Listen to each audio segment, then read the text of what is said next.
স্বপ্নই শুধু পারে ব্যর্থতার তলানি থেকে একজন মানুষকে আবার উঠে দাঁড়ানোর সাহস জগাতে। সুতরাং এ জীবনে যতই যা কিছু হোক, স্বপ্ন দেখতে কখনোই কেউ ভুলবেন না, তাহলে ভালো কিছু করতে পারবেন।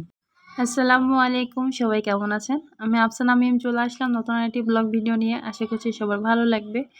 পেঁয়াজ, লবণ আর শুকনো মরিচ আমি সুন্দর করে হাত দিয়ে চটকে তেল দিয়ে মাখিয়ে নিয়েছি। এখানে ভর্তা করব, আলু ভর্তা, আর বাদ বাকি কিছু পেঁয়াজ আমি তুলে রাখলাম আরেকটা ভর্তার জন্য। এই পেঁয়াজ দিয়ে কিন্তু গরম ভাত মাখিয়ে খেতে অনেক মজা লাগে। সকাল সকালেই হচ্ছে আমার এই ভর্তার আয়োজন, কারণ হচ্ছে আজকে পান্তা রেখেছি, পান্তা ভাত খাবো। এখন মানুষ কিন্তু পান্তা ভাত খায় শখ করে, আর শুধুমাত্র পান্তা ভাত খাওয়ার জন্য বিভিন্ন আইটেম তৈরি করে, অনেকে ভর্তা, মাছ, মাংস এরকম। কিন্তু আগে মানুষ কিন্তু পান্তা ভাত শখ করে খেত না, তারা কষ্ট করে খেত। একবেলা রান্না করত, সে ভাত খেয়ে পানি দিয়ে রাখতো, রেখে কাজে যেত, এসে আবার সেই ভাতগুলোই খেত। কারণ তারা সারাটা দিন কাজ করে শুধুমাত্র একমাত্র ভাত খাওয়ার জন্য। আর আমরা সেই পান্তা এখন কত রকমের ভর্তা দিয়ে খাই।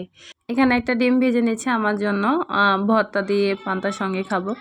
আমি একজনকে দেখেছিলাম, সেই থেকে আমি খাই, বেশ ভালোই লাগে। প্রথম যেদিন দেখেছিলাম দেখে একটু কেমন জানি মনে হচ্ছিল, তবে খাওয়ার পরে দেখলাম না, জিনিসটা মোটেও খারাপ না, বেশ ভালোই লাগে। রাফসান হচ্ছে ডিম মুড়ি খাবে, এজন্য তার জন্য ডিম মুড়ি করছি। শুধুমাত্র পেঁয়াজ আর লবণ দিয়ে ডিমটা মাখিয়ে নিয়ে অল্প করে জাস্ট মুড়ি দিয়েছি, যাতে ডিমটা বেশি থাকে, তাহলে খেতে ভালো লাগবে। আর ভাজার পরে এবার ছোট ছোট করে কেটে দিচ্ছি, খেতে সুবিধা হবে তাই। কয় টাকা? 20 টাকা। এতগুলো গাড়ি আপনার? তাই? ভাড়া কত? টাকা নাই টাকা। এমনি নিয়ে যাবেন? সত্যি? রাফসানের সকালের নাস্তা তাকে দিই, ডিম মুড়ি।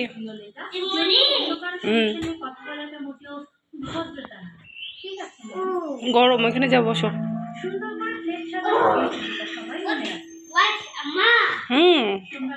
থ্যাংক ইউ বলো। ওয়েলকাম। পান্তা হচ্ছে শখ করে খাওয়া।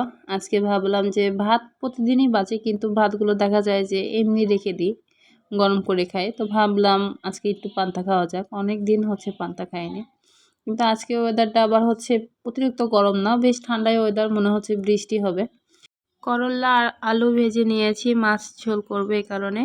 কড়াইতে একটু বেশ করে তেল, পেঁয়াজ দিয়ে নিয়েছি, আদা রসুনের বাটা দিয়ে দিলাম, দিয়ে এখন হালকা করে পানি দিয়ে দিব, দিয়ে মশলাটা কষিয়ে নেব। করলা দিয়ে মাছ ঝোল করলে কিন্তু খেতে অনেক ভালো লাগে। মাছ, করলা এগুলো সব কিছুই ভেজে নিয়ে আগেই রেখে দিয়েছি, এখন মশলাটা শুধু একটু কষিয়ে নিচ্ছি। এখানে দিলাম হচ্ছে প্রথমে তো আদা রসুন দিয়েছি, তারপর হলুদ, মরিচের গুঁড়া, লবণ পরিমাণ মতন দিয়ে মশলাটা কষিয়ে নিচ্ছি। আর এই তরকারিটা বেশ একটু ঝাল ঝাল করব, কারণ এটা হচ্ছে আমার প্রিয় রান্না, এই কারণে আমার মনের মতন করে রান্না করব। তারপরে ভেজে রাখা করলাগুলো দিয়ে দিলাম, দিয়ে এখন একটু কষিয়ে নিচ্ছি। মনে হচ্ছে এভাবে খেয়ে নিই, কারণ এইভাবেও খেতে বেশ মজাই লাগে। একদিন রান্না করেছিলাম 5 ফোড়ন দিয়ে, খেতে বেশ ভালো লেগেছিল। তারপর ঝোলের জন্য পানি দিয়ে দিয়েছিলাম, ঝোলটা একটু ফুটে আসছে, এই পর্যায়ে আমি ভাজা মাছগুলো দিয়ে দিচ্ছি। ভাজা মাছগুলো দিয়ে এই তো 3-4 মিনিট রান্না করলেই হয়ে যাবে। গরমের সময় কিন্তু করলা খেতে অনেক মজা লাগে। আর করলা দিয়ে মাছ কার কার প্রিয়, যদি কারো প্রিয় হয়ে থাকে অবশ্যই জানাতে ভুলবেন না। অল্প করে ভাজা জিরা গুঁড়া দিয়ে চুলাটা বন্ধ করে দিয়েছি, এই তো তরকারি ফাইনাল লুক। এই সাইডে হচ্ছে আমি মাছ কাঁচা রান্না করছি, মানে না ভেজে কুমড়ো বড়ি আর টমেটো দিয়ে রান্না করছি। এটা হচ্ছে রাফসানের আব্বুর পছন্দ, কারণ এইভাবে রান্না করলাম। ভাজা জিরা গুঁড়া দিয়ে দিলাম, সে আবার ভাজা মাছ রান্না পছন্দ করে না, কিন্তু আমার মাছ ভেজে রান্না করতে খুবই ভালো লাগে, খেতেও ভালো লাগে। তো আজকে দুজনের জন্য 2 রকমভাবে রান্না করলাম। তরমুজটা হচ্ছে অনেক সুন্দর, একদম কিউট ছোট্ট তরমুজ, আমার দেখে খুব ভালো লেগেছে। তো এই তরমুজটা হচ্ছে রাফসানের আব্বু আর দুইজন দামাদামি করছিল, তো হঠাৎ তরমুজওয়ালা কেটে ফেলেছে।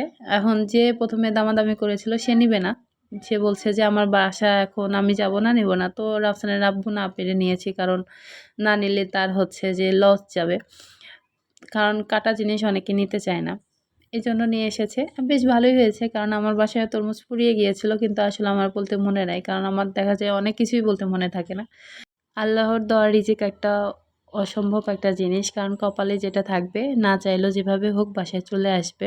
আমাদের বাড়ির আশেপাশে যত আম গাছ আছে কোনো আম গাছে আম নাই, শুধুমাত্র কাঁঠাল গাছে কাঁঠাল আছে। তার মানে এবার হচ্ছে শুধু কাঁঠাল খাওয়া হবে। আজকে এই পর্যন্তই আপনাদের সাথে শেয়ার করলাম। আশা করছি ভালো লেগেছে। সবাই ভালো থাকবেন। আল্লাহ হাফেজ। আসসালামু আলাইকুম।